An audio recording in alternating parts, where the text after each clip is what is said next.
Referring to the fact that Bannon, a former top aide, and, well, we were told a Svengali behind his success, the president now begs to differ, saying that he's changed his tune on some comments he's made about him last night, saying that, well, very complimentary things about the president in light of this Michael Wolff book that's out and getting all the talk. Charlie Gasparino on what he makes of all this back and forth. First of all, you and I were saying, it's a Michael Wolff book, and the stories are incredible.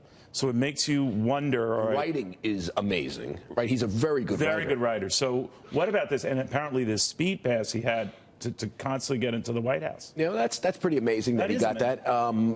Let's be clear. I've written 5 books. Okay, I wrote 2 national bestsellers. They never reached the sort of level of this. Well, those other 3 you made up. Remember that? Yes. And I told you got to use facts. But here's the difference between my books and books like this. I write about business and finance and people in the business world who aren't necessarily public figures. I just do coloring books. You're trying to get me off topic here. Yes, I do. Because of that, the libel lawyers at HarperCollins, where I was my publisher, they are all over you. Okay, did you call this guy? Did you call that guy? You couldn't get away with some of the stuff that Michael Wolff got away with here. That doesn't mean, listen, I believe everything that came out of Bannon's mouth quoted in this book is accurate. The problem is the other stuff.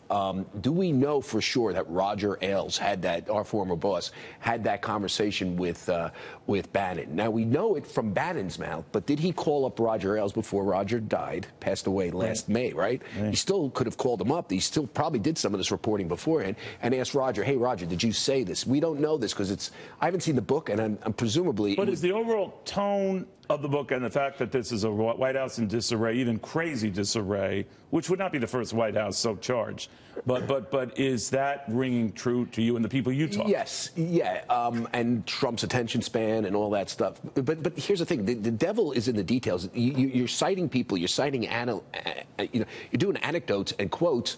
And listen, Tom Barrack is quoted calling Trump an effing something or another, moron. Maybe that's the word. I can't remember if that was. People use language okay, but he's quoting. That's the hedge fund guy. He was never called by Michael Wolff and asked, "Did you say this?"